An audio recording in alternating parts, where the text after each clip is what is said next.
C'est un bilan très positif dans la mesure où nous avons eu 3 événements qui sont tous très bien passés. D'abord, le séminaire des journalistes sportifs africains qui cette année a vu une participation massive. Je pense que tous les records de participation ont été battus à ce niveau-là. Mais aussi, nous saluons la qualité des intervenants qui ont pris part à ce séminaire. Dont Philippe Zigraf de RFI, dont Michel Obi, président de IPS Afrique, dont aussi François Séchal de Eurosport.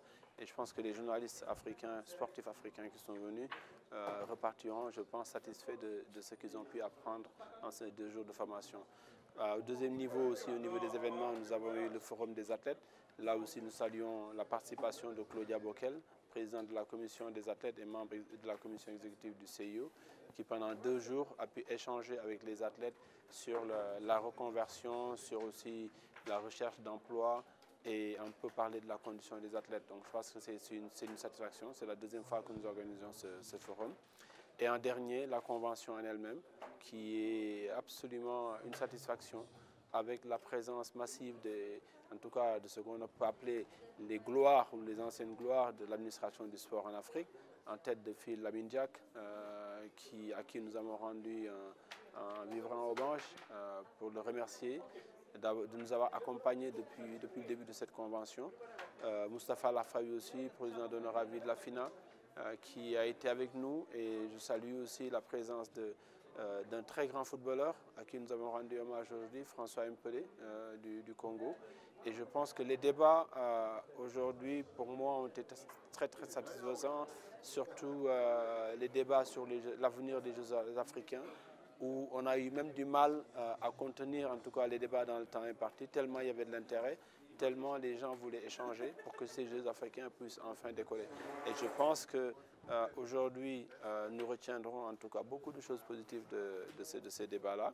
Nous retiendrons aussi beaucoup de choses positives dans le débat sur l'évolution de l'administration du sport, avec, je dirais, face à face 2 générations. Une génération d'anciens, tels que Lamine Diack, M. Yapou de Côte d'Ivoire, M. Lafawi, M. Fekrou Kidane, mais aussi une génération de jeunes avec, je dirais, Roch du Burkina Faso, avec Gérard Akinde, qui ont vraiment charmé les participants par la qualité de la présentation. Et ça veut dire que l'Afrique peut être sur de bonnes voies si nous nous mobilisons, parce que nous avons des ressources et il nous appartient aujourd'hui de continuer à mettre ces ressources-là en réseau. Bon, les 10 ans, c'est pas rien. 10 ans, c'est toute une vie pour une organisation, pour un événement. C'est jamais facile d'avoir en tout cas réussi à garder cet événement-là malgré toutes les difficultés de l'amener vers sa 10e édition. Donc je pense que cette 10e anniversaire doit être une année de consécration pour CISA, parce que nous savons tous que le potentiel de CISA est loin d'être exploité. Et je pense que sur Alger, aujourd'hui, quand le président du comité olympique algérien me dit qu'au minimum il y aura 50% de réduction sur Air Algérie, ça veut dire qu'on peut rêver d'une participation massive de l'Afrique, on peut rêver d'une participation massive aussi des gens des autres continents.